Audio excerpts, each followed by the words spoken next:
Halo teman-teman, ketemu lagi dengan saya Kunchoro Dewi Ramawati. Saya merupakan pengampu dari mata kuliah observasi wawancara pada semester ini. Nah, pada semester ini teman-teman akan bertemu dengan mata kuliah observasi dan wawancara. Di mana pada mata kuliah ini teman-teman akan belajar banyak teknik dan cara-cara untuk melakukan observasi dan wawancara yang baik. Seringkali dalam kehidupan kita tidak terlepas dengan yang namanya observasi maupun wawancara.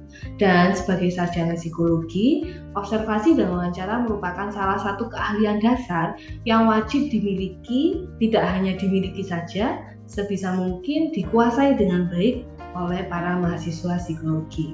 Maka dari itu, pada satu semester ini teman-teman akan bertemu dengan kami, para staf pengajar, untuk belajar bagaimana cara melakukan observasi dan wawancara yang sesuai dengan kaidah-kaidahnya. Nah, sebelum kita belajar apa itu observasi dan wawancara, kita akan mempelajari dulu apa yang akan kita lakukan pada satu semester ke depan ini, di mana di hadapan teman-teman sudah tampil roadmap pembelajaran observasi dan wawancara.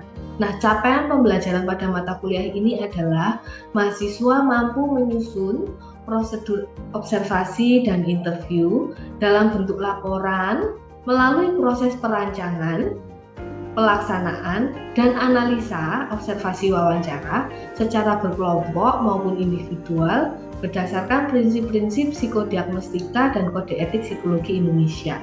Nah, kita akan membagi proses pembelajaran ini menjadi 4 modul, di mana modul yang pertama akan dilalui selama 3 minggu, yaitu minggu pertama sampai minggu ketiga. Lalu modul yang kedua dilalui selama 4 minggu, yaitu minggu keempat hingga minggu ketujuh. Modul yang ketiga dilalui selama 3 minggu, yaitu dari minggu ke-8 hingga minggu ke-10. Dan modul yang keempat ataupun modul yang terakhir akan kita lalui selama 6 minggu, yaitu dari minggu ke-11 hingga minggu ke-16.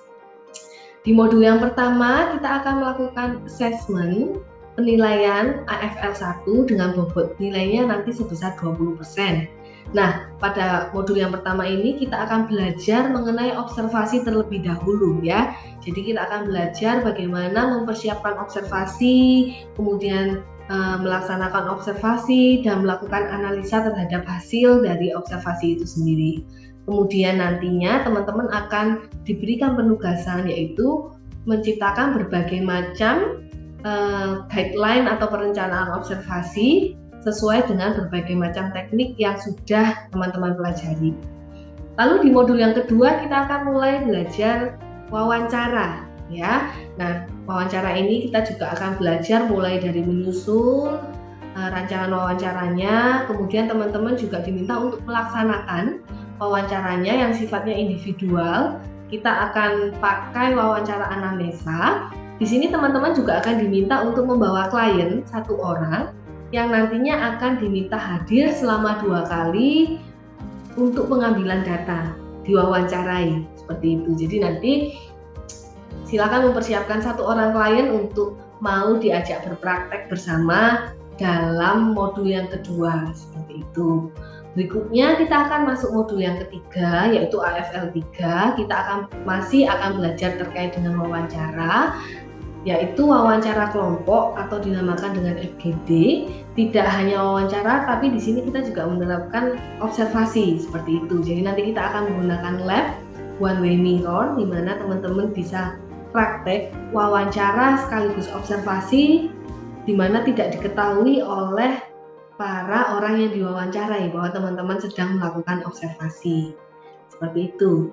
Lalu yang terakhir pada modul yang keempat, yaitu ALP, teman-teman akan diminta untuk membuat sebuah perancangan proposal sampai pengambilan data hingga analisis sebuah topik yang nantinya akan diberikan dari tim dosen untuk teman-teman lakukan sebuah penyusunan, perencanaan, kemudian praktek di lapangan, dan melakukan analisa terhadap hasil data praktek melalui pengambilan data observasi maupun wawancara. Jadi nanti tugas yang terakhir ini dikerjakan melalui berkelompok. Teman-teman juga akan datang ke tempat masing-masing untuk melakukan observasi serta melakukan wawancara demi menunjang kebutuhan yang ada untuk mencapai tujuan yang sudah ditetapkan dari awal penyusunan laporan tersebut. Baik, pada proses ini teman-teman semua saya harap bisa bersemangat